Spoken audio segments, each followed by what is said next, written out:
The message that changed everything. It was a cold, gray morning in Mountain View, California. The kind of morning where the fog clung low to the streets and the sun seemed reluctant to rise. Sundar Pichai sat in the quiet of his home office, a hot cup of chai in his hand, steam swirling softly above the ceramic mug. The world was slowly waking up, but he had been up for hours already. He liked the stillness of early mornings. It was the only time he felt like the world wasn't rushing past him. Emails flooded in like waves crashing against shore business updates, product reviews, partnership proposals, and meeting reminders. He had long grown used to the constant flood of digital noise. But then, nestled between corporate memos and investor follow-ups was something strange. The subject line was oddly personal. It read simply, "Do you remember me, brother?" At first, Sundar thought it might be spam. A scam, perhaps? He hovered the mouse over it, ready to delete it without opening. But something about the wording stopped him. Brother. It wasn't a word people threw around lightly in his world. Not in an email like this. He clicked it. Inside was a message written simple English, riddled with grammar mistakes, but filled with something else, desperation. The sender said his name was Ajay. He claimed to be Sundar's older brother. He said he had been homeless for over a decade. He wrote about memories Sundar hadn't thought about in years. A cricket match in Chennai, a secret hiding spot behind their school, the time their father scolded them for breaking the radio and they both laughed in the rain.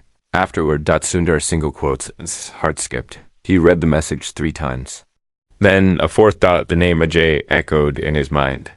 It couldn't be. His parents never mentioned a brother, not ever. He had always believed he was an only child. And yet, the details in the message were so specific, so deeply familiar, that it gave him chills. He picked up his phone, fingers trembling slightly. He tried calling the number listed in the email, but it rang and rang before going straight to voicemail.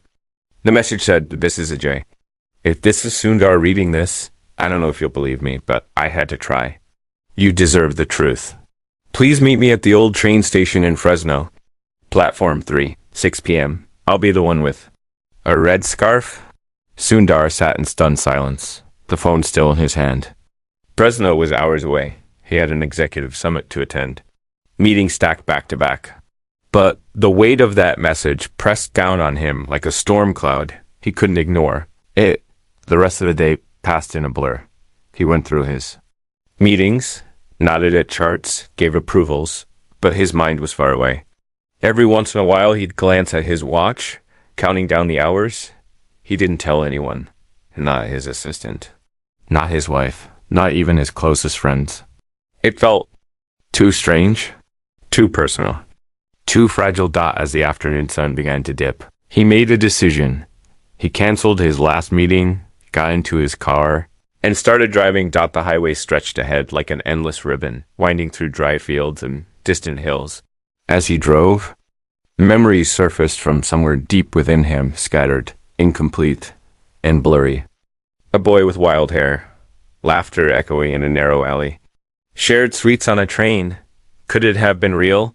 Or was his mind trying to force fragments into a shape that made sense? By the time he reached Fresno, the sun was already setting, painting the sky with strokes of orange and crimson. The train station was mostly deserted, an old, forgotten place, more rust than steel, more silence than sound. It was the kind of place where time seemed to have stopped. Sundar walked slowly to platform 3, his eyes scanning the platform. There were only a few people.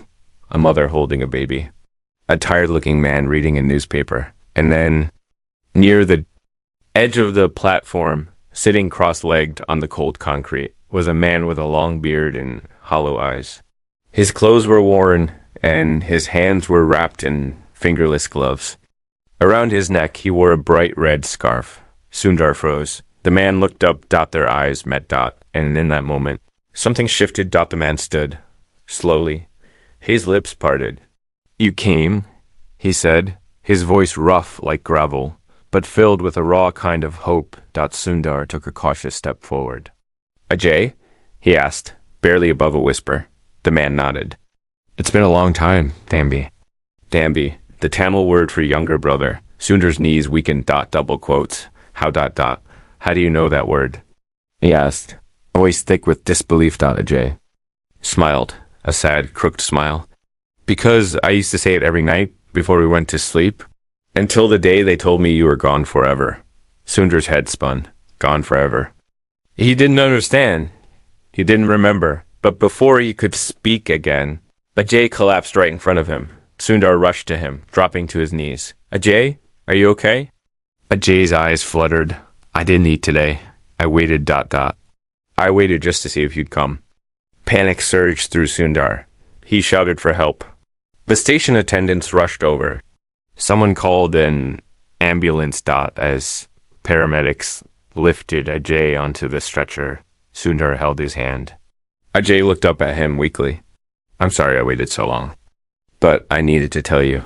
There's more, Sundar. Much more. They lied to us. Everything you know about your past. It's not what you think. Sundar's heart pounded in his chest. What do you mean? He asked urgently. Ajay opened his mouth to answer. But the words never came. His eyes rolled back. His body went limp. The paramedics yelled something. Machines beeped. Sundar was shoved gently aside as they began chest compressions. He stood. There frozen, the red scarf still clenched in his hand, as 1,000 questions filled his mind. Who was this man? Was he really his brother? What did he mean by they lied? And why couldn't he remember any of it? Asterisk, the memories they tried to erase or howled in the background, flashing red and blue lights painting the train station in a surreal glow. As the ambulance sped away, Sundar sat in the back of his car, the red scarf clutched tightly in his hands, his knuckles white from how hard he was holding it. His mind was reeling. Everything felt unreal. The man, Ajay, the one who had called him Thambi, had collapsed before he could say more. Now he was being rushed to Fresno Medical Center, unconscious, fragile, and wrapped in the silence of too many unanswered questions. Sundar had lived a life rooted in logic, systems, and innovation. Everything in his world made sense, or had. Until today, this was not an algorithm. This was not a software glitch he could debug or a business deal he could fix. This was personal. Too personal. And for the first time in a long time, he felt completely unprepared. The driver turned around gently. Sir, should I take you back to Mountain View? Sundar shook his head. No, take me to Fresno, General. I need to be there when he wakes. Up, as they drove through the dim streets of the city, Sundar stared out the window, trying to piece together the jigsaw of his mind. Who was Ajay? Why did he claim to be his brother? And why didn't Sundar remember anything about him? His childhood had always felt like a blur, but he had never questioned it. He remembered his parents' quiet, reserved people. His mother loved music. His father, an electrical engineer, was obsessed with radios and transmitters. But Sundar's earliest years were always fuzzy. He remembered vague things, sounds, smells, a small apartment in Chennai, but not many faces. He had always chalked it up to being too young, to the passage of time. But now he wasn't so sure. At the hospital, he rushed inside. The emergency room was filled with people coughing, crying, pacing, but Sundar didn't notice any of it. He made his way to the front desk. My name is Sundar Pichai. I'm here for Ajay. He was brought in from the train station. He collapsed earlier. The nurse glanced up. For a moment, she didn't recognize him. Then her eyes widened. Yes, Pichai. He's in observation. They're stabilizing him.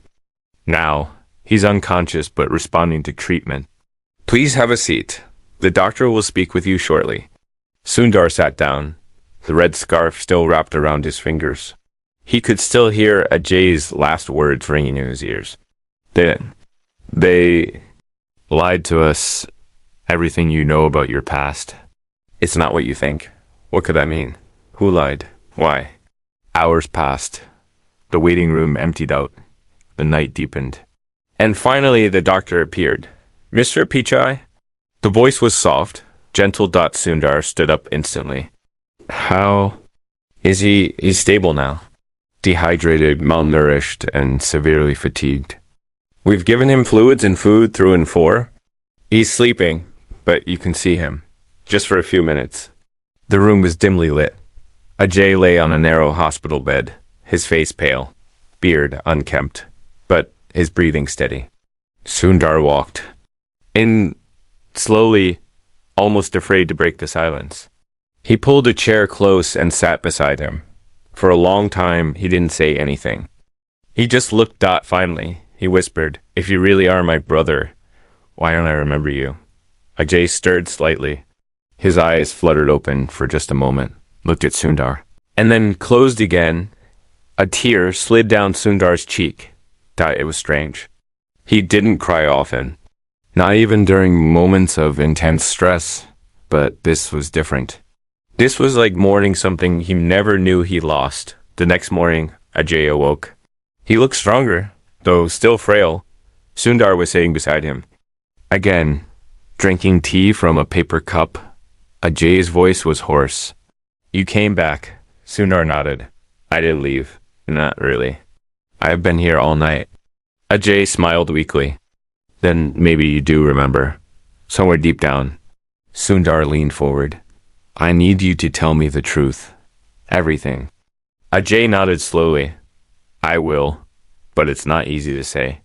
And it won't be easy to hear." Sundar waited, heart pounding. "We were born in Madurai," Ajay began, "not Chennai. Amma gave birth to you at home. I was 6 when you came into the world. You were so small, I was afraid to even touch you. But you were my brother. And I loved you from the very beginning." He paused, swallowing hard. "Appa worked for the railways then. We didn't have much, but we were happy. We played in the dirt, stole mangoes from the neighbor's tree, and dreamed about what the world looked like beyond our street." Sundar closed his eyes, trying to recall any of it. "But it was like chasing smoke. When you were 5, something happened," Ajay continued. "Appa got a promotion and had to move. But the day before we left, there was a fire in the neighborhood. Chaos everywhere. Amma was panicking, and in the confusion, we lost you." Sundar's eyes shot open. "Lost me?" Ajay nodded. "Everyone searched for days, weeks, but no one could find you. Appa refused to talk about it. Amma cried herself to sleep for months. But then something even stranger happened." Ajay's face darkened.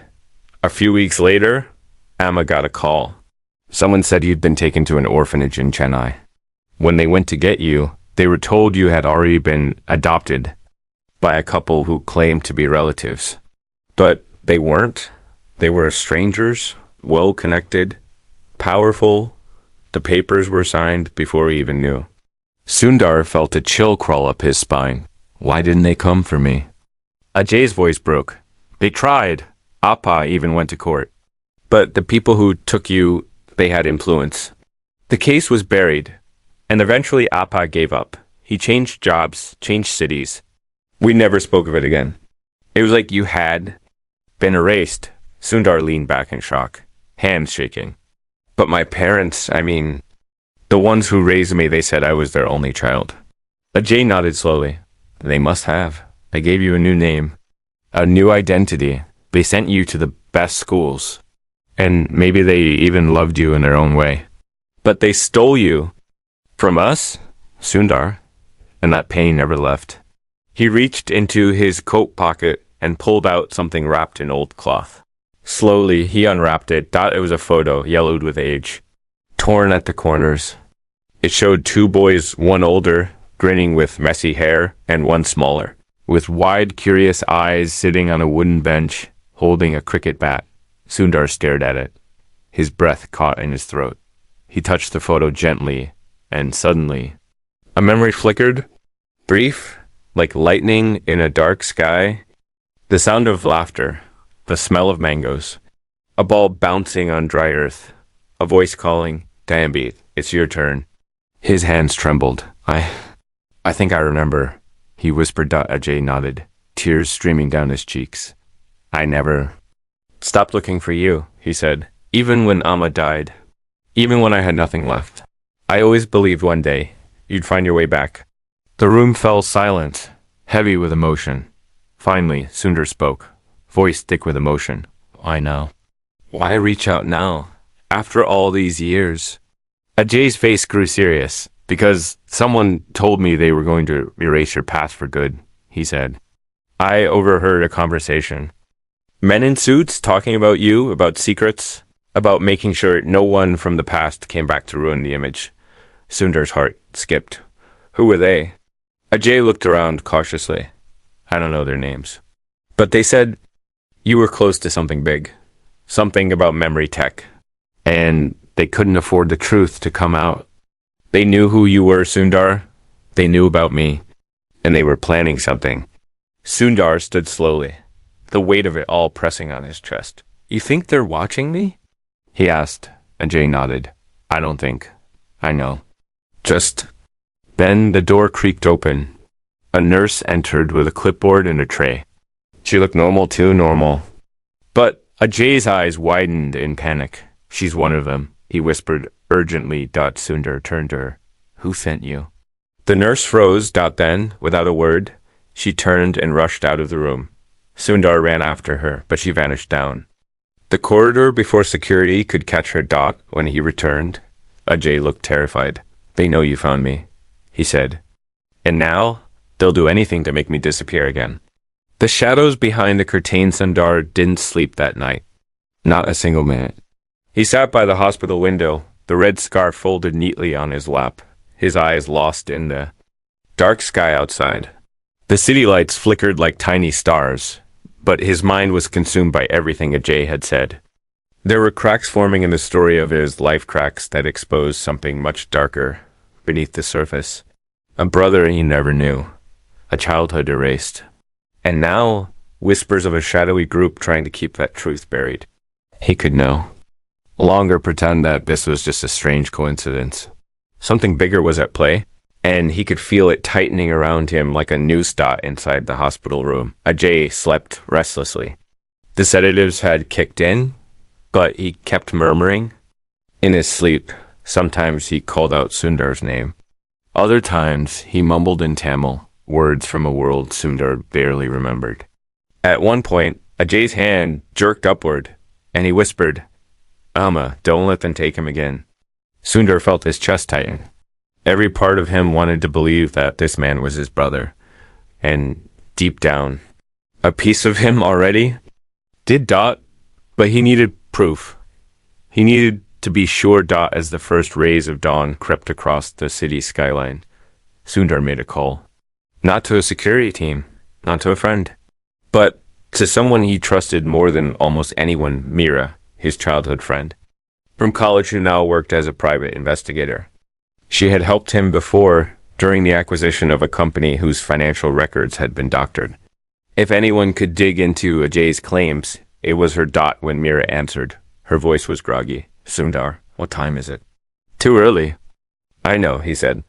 But I need your help, urgently. I need you to find everything you can about a man named Ajay. He claims to be my brother. There was a long pause. Your brother? I'll explain everything later, Sundar said. But this isn't a joke. I need to know where he came from, what happened to him. And if he really is who he says he is, I'm on it, Mira replied. Send me anything you've got. Pictures, dates, details, anything. After sending her the old photo and a few notes Ajay had shared, Sundar stood and looked around the hospital hallway. Something fell off. He could still feel the tension from the night before, when the mysterious nurse had fled. He asked the front desk for her name, but no one could identify her. There was no record of her clocking in. She had simply walked in and walked out like a ghost. Later that morning, Ajay awoke again, more alert than before. He reached for the cup of water on the tray beside his bed, and Sundar helped him lift it. Thanks, Ajay said, sipping slowly. I wasn't sure I'd see you again. I'm not going anywhere, Sundar replied. But we need to talk. I'd asked someone to investigate. If what you're saying is true, we need to be prepared. Ajay nodded. They won't stop, Sundar. They've been watching me for years. Sometimes I'd see the men in suits. pretending to be volunteers at shelters. Other times they just follow. Never close enough to confront. Always just close enough to remind me they were there. Why didn't they silence you? Sundar asked. They didn't think I'd get to you. To them, I was just a madman on the street. Harmless. Invisible. Ajay leaned forward, his voice lowering, but the moment you read my message, I became a threat. Sundar's phone buzzed. It was Meera. He stepped outside to answer. You're not going to believe this, she said, voice tense. I ran a facial recognition scan using the photo you sent. The older boy Ajay, he did exist. Records show a birth certificate in Madurai. Parents match yours. Same father. Same mother. But something strange happened when he was about 12. There's a police report fire in a poor neighborhood. Child missing. Presumed dead. Sundar's breath caught, but he wasn't dead, he said softly. No, Meera continued. But what's even weirder, shortly after the case closed, your own adoption record appears under a different name, Sundar Raymond. It was sealed, completely wiped from public view. And get this, one of the names on the adoption paperwork was linked to a private tech conglomerate, the same company that invested heavily in memory architecture research. Sundar froze. That couldn't be a coincidence. Meera, can you find out who signed those papers? Who authorized it? Already digging, she replied. But Sundar, this goes deep. And I mean deep. Someone went to great lengths to erase your past. And someone is trying to make sure it stays buried. He hung up and returned to the room. His face pale. Ajay looked up. Bad news? Confirmation? Sundar said quietly. You were telling the truth. Ajay nodded slowly, tears forming in his eyes. I never stopped hoping you'd believe me. And now I need your help, Sundar said. You mentioned? A conversation you overheard. Do you remember any names? Anything specific? Ajay closed his eyes, trying to recall. It was behind a church in San Jose. There was a shelter nearby where I stayed sometimes. I used to sweep floors to earn a little food. One night, I saw two men talking near the back fence. They didn't know I was there. He paused. They were talking about you. One of them said something like, the project can't survive if he finds out who he really is. And the other said, what about the brother? And the first one said, don't worry, he's just a shadow. He'll disappear if needed. Sundar felt sick. What project? Ajay shook his head. I don't know. But I kept hearing the word helix, like it was a code name or something. Sundar's eyes narrowed. Helix. He had heard that term before.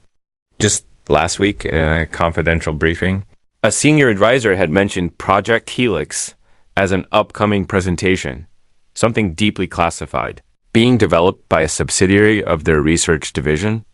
Sundar hadn't thought much of it at the time, assuming it was just another ambitious data framework gawk, but now it took on a whole new meaning. He pulled out his tablet, opened his secure documents folder, and searched for the term .nothing.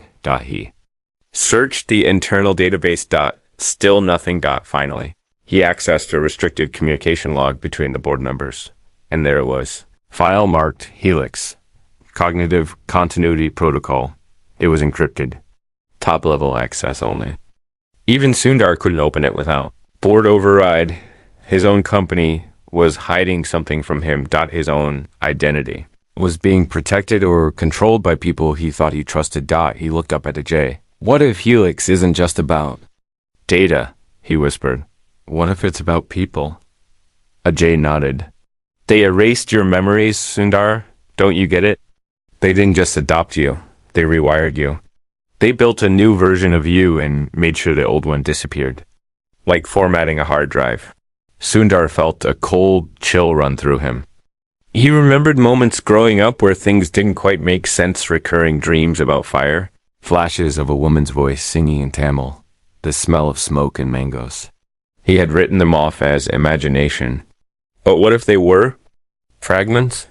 What if they were leftovers of a life he was never meant to remember? Just then, the room lights flickered. Ajay sat up suddenly. They're here, Sundar turned, heart racing. A nurse walked in. This one looked different, older, but Ajay stared at her with wide, terrified eyes. "I've seen her before," he whispered. "She's not a nurse." Sundar stood between her and the bed. "Who are you?" She smiled politely. "Just here to check vitals." But Sundar didn't move. "Let me see your badge." She hesitated, then slowly reached into her coat instead of a badge. She pulled out a syringe. Sundar grabbed her arm before it moved, twisting it behind her back and shouting for security. The woman broke free and ran. This time, the hospital guards caught her just outside the ward. They found no ID on her. No phone. Nothing. Just a coded tag sewn inside her coat with the number H-7. Ajay sat trembling on the bed. "They were going to silence me." Sundar took his hand. "Not on my watch." His phone buzzed again. This time it was a message. From an unknown number. It said, "You've gone too far, Mr. Pichai. Turn back, or everything you love will be taken from you." Asterisk the erased files for hours after the attempted syringe attack. In the hospital, Sundar sat in silence, his thoughts a storm of disbelief, fear, and growing fury. The message on his phone: "You've gone too far, Mr. Pichai. Turn back, or everything you love will be taken from you," kept replaying in his mind like a threat wrapped in fire. It wasn't just a warning. It was a declaration of war. Someone, somewhere, had decided that Sundar remembering his past was a problem big enough to kill for. He looked over at Ajay, who had fallen into an uneasy sleep again. Even in rest, his face looked tired, like a man who had carried a mountain of secrets for far too long. Sundar felt a strange mix of guilt and awe. This man had lived on the streets, scavenged for food, been hunted, and yet never gave up searching. For a little brother who didn't even know he existed. How had he survived all those years with that kind of hope? Sundar, who had spent most of his life building machines to predict the future, was now being haunted by the past he never knew. He knew what he had to do next. He pulled out his laptop and opened a secure virtual machine, one that didn't touch Google servers or trace back to his official devices. There were systems within his company and beyond that even CEOs weren't meant to access. Project Helix had been buried deep. But he had learned a few tricks over the years, tricks only a handful of engineers in the world could pull off. If this thing had anything to do with memory manipulation, he was going to find out. And he was going to do it tonight. He plugged in an encrypted key that connected him to a legacy server cluster buried under years of outdated metadata. Digital attic that had never been cleaned out. He ran a reverse keyword trace using terms like Helix, memory graft, subject indexing, and then added his own name. Just in case, nothing came up for 15 minutes, then suddenly one folder blinked into view. 8.h.7/ continuity records per sundar.picaai.infant.rebuild.b2. His blood ran cold. He clicked the folder. Open. Dozens of documents filled the screen. Some were logs, some were video files. Others were medical scans, psychological assessments, even voice recordings. The first one was dated August 2nd, 1985, just after the fire Ajay had mentioned. The video began with grainy black and white footage of a small child 10, scared, barely 5 years old, sitting in a sterile white room. A woman's voice echoed behind the camera. Subject appears confused. Name repetition ineffective. Attempting auditory memory test now. Then the woman asked, "What's your name?" The boy didn't answer. She asked again. He looked up slowly. "Dambi," he said softly. Sundar covered his mouth. Heart pounding. That was his voice. That was him. Another video played. This time, two men in suits were arguing. His memory is fragmented. The fire trauma disrupted recall patterns. Start the cognitive layering. Overwrite the core identity, but retain motor skills. We don't need him to remember who he was. We just need him to function. The first man sighed. What about the older brother? Disposed, presumed dead. Not our concern. Sundar felt like the room was spinning. They didn't just adopt him. They didn't just raise him. They built And dot like a machine, dot like a project, dot his whole identity was curated. Dot he opened another document. This one contained a psychological analysis. Dot subject name sundar.pi cai.infant.rebuild.v2 status stable. Early signs of high cognitive processing. Identity shaping complete. Prior familial connections erased. Future memory disturbances possible. After age 40, recommend continued surveillance. He couldn't breathe. For years, he had worked with artificial intelligence. He had believed in using technology to help people remember better, to predict behavior, to understand the world more deeply. But now, he was learning that he had been one of the first experiments in the very technology he helped build. Suddenly, everything made sense. The occasional blackouts during childhood. The recurring dream about fire and screaming. The unexplained resistance he faced any time he tried to fund memory restoration research. It wasn't oversight. It was intentional. They had built a cage around his mind and called it a gift. He stared at the screen in disbelief. Then another file popped up. An automatic update triggered by his access. A message appeared on his screen. Unauthorized user detected. Trace initiated. Terminating session. In 30 seconds, he yanked a laptop cord out immediately, shutting it down before the trace could finish. The last thing he needed was them knowing exactly where he was. But it might have already been too late. He rushed to Ajay's side and shook him awake. "We need to leave," he said. "Right now." Ajay blinked. "What happened?" "They found me," Sundar said. "I opened files I wasn't supposed to." "They might be on their way here. Where will we go?" Sundar hesitated. "Somewhere they can't track us." He called Mira. "Get a car to Fresno General. Something untraceable. And bring fake IDs. We're going off-grid." She didn't even ask why. "I'm on my way." An hour later, under cover of night, they left through the back entrance of the hospital. Mira met them in a parking lot 6 blocks away, in an old gray pickup truck that looked like it belonged in a scrapyard, but ran perfectly. As they drove out of town. Sundar kept his eyes on the rearview mirror. No one followed. For now. MEE glanced at him. "You look like you've seen a ghost." "I saw something worse," he said. "I saw the blueprint of my life, and it was written by strangers." He explained everything to her, the videos, the documents, the experiments. She didn't interrupt once. When he finished, she nodded slowly. "So what's the plan?" "I need to find out who gave the original orders, who authorized my memory to be wiped, and why, if Project Helix was meant to shape human minds, they couldn't have stopped with just me. There may be others. You think there are more people like you?" Ajay asked from the back seat. "Not just like me," Sundar said. "Maybe even worse. Imagine using this technology on someone without them ever knowing. Entire lives manufactured." Mira gripped the steering wheel tightly. "Then we have to bring it down. Expose them." "We will," Sundar said. "But not until we know everything." They drove for hours until they reached a safe house deep in the mountains. One of Mira's contacts had set it up years ago for whistleblowers. No cameras, no Wi-Fi. No eyes. Inside. AJ collapsed onto a mattress and slept for the first time without fear. Sundar didn't sleep. He sat by the fireplace, holding the red scarf and staring into the flames. He wasn't just a tech leader anymore.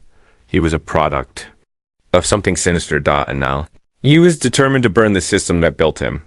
But just before dawn, the silence broke. A single envelope slid under the door. Sundar rushed over, opened it, and pulled out a photo. It was of his wife and children. On the back, in perfect handwriting, were the words, "This is your last warning." The board of ghosts, the fire crackled softly inside the cabin, but the warmth it offered did nothing to thaw the ice settling inside Sundar's chest. He stared at the photo for what felt like hours. His wife, his daughter, his son smiling, unaware, framed perfectly in that candid moment from their vacation in Italy last year. And on the back, those 5 words that now burned hotter than the flames before him. "This is your last warning." He hadn't told them anything yet. He couldn't, How do you explain to your family that your entire childhood was manufactured? That you had a brother you never knew? That powerful people had literally rewritten the blueprint of your brain? And now those same people were threatening your family unless you walked away from the truth. But Sundar couldn't walk away. Couldn't go back to pretending because pretending had always been their plan. They had built a perfect illusion around him, one that kept him distracted with success, surrounded by influence, wrapped in achievements, while his truth was buried beneath layers of secrets and digital Ajay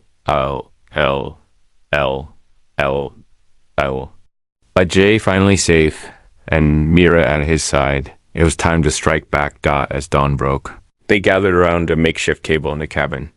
A large map of Silicon Valley was spread out in front of them, along with Mira's laptop, powered by a satellite generator that kept them connected just enough for controlled data access without leaving a trace.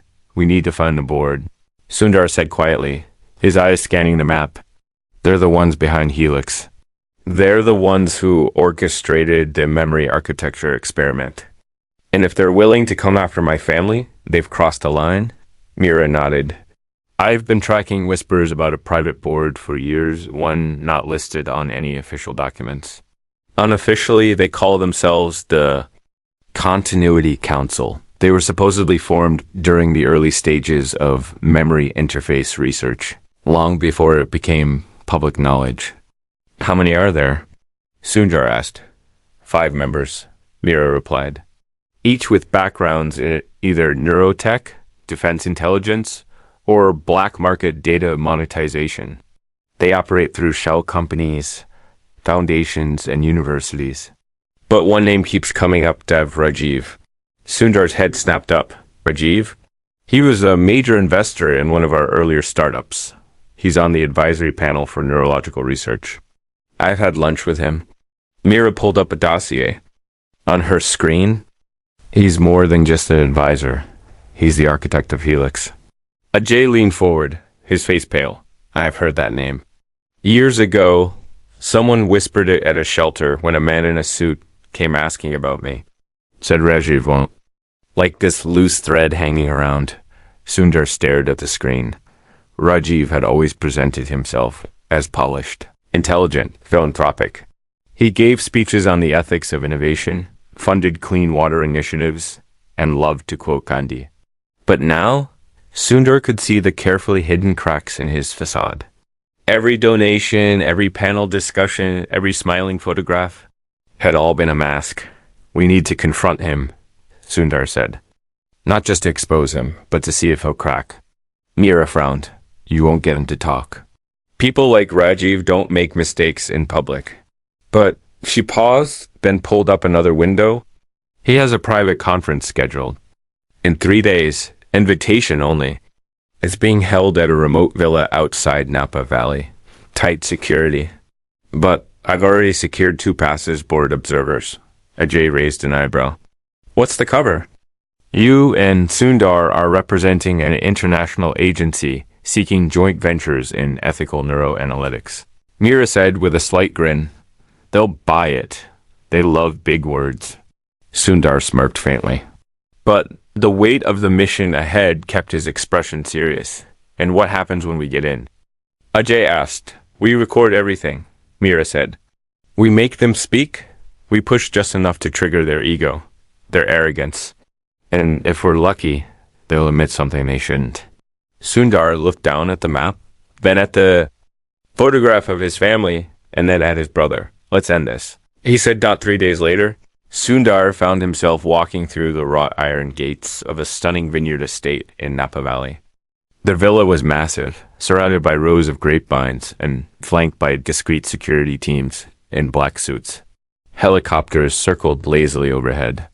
Everything about the scene screamed exclusivity and secrecy. He wore a crisp black suit, nothing too flashy, but enough to blend in. Ajay, cleaned up and dressed in formal attire, walked beside him. The transformation was astonishing. With his beard trimmed and posture straightened, Ajay looked like a man reborn, not just someone rediscovering his past, but someone reclaiming. They entered a sleek conference hall, decorated in minimalist style. Low lighting. No cameras.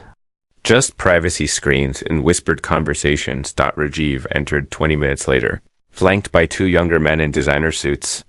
He greeted people warmly, his smile charming, his voice steady. He didn't notice Sundar at first dot, but when he finally did, his smile froze for a fraction of a second. Mr. Pichai, Rajiv said, approaching with a glass of wine in hand. I didn't expect you here. Wasn't planning on it until recently, Sundar replied smoothly. But something pulled me in. Well, it's always good to see familiar faces, Rajiv said, though his eyes betrayed a flicker of unease. And who's your guest? This is Ajay, my brother. Rajiv's face tightened, just slightly double quotes. Ah, family. How wonderful. The conversation moved into the lounge. Mira, wired with a discreet recording device, watched from a nearby table. Sundar didn't waste time. He leaned in. You ever hear of Project Helix, Rajiv? Rajiv chuckled. That's an awfully vague question, Sundar. Are you sure you're not mixing up some science fiction you read on a plane? Sundar didn't smile. I found the files. Rajiv sipped his wine, his expression unreadable. I'm afraid you'll have to be more specific. The ones labeled infant rebuild. The ones that say I wasn't adopted. I was engineered. Rajiv set his glass down. The atmosphere shifted. You shouldn't have seen those, he said quietly. But I did, Sundar said. And now I remember. I remember the fire. I remember my real name. I remember Jay calling me Thambi. I remember you were one of the people who made sure I forgot that Jay spoke for the first time. You took him from us. You erased his life. Rajiv's eyes flicked toward Ajay with barely concealed disdain. He was a broken child, Rajiv said coldly. Traumatized. Abandoned. We gave him a future. You stole his past. Ajay snapped. Sundar stood. I'm not here to debate ethics with you. I'm here to warn you. We're not hiding anymore. We're not running. And the next time you threaten my family, Rajiv cut him off. We don't make threats, Sundar. We make decisions, calculated ones. He leaned closer, and your usefulness is running out. Before Sundar could reply, the lights dimmed. A voice came over the intercom. Gentlemen, please proceed to the observatory for tonight's keynote presentation. Rajiv straightened his jacket. Shall we? The observatory was a sleek room, with floor-to-ceiling windows. A holographic display appeared in the center as the keynote began. Project Helix 2.0, Global Memory Frameworks. Sundar single, quote, S heart pounded. The presenter spoke with polished ease. We are on the verge of something extraordinary. Helix 2.0 will allow governments and private institutions to reframe historical memory for public welfare.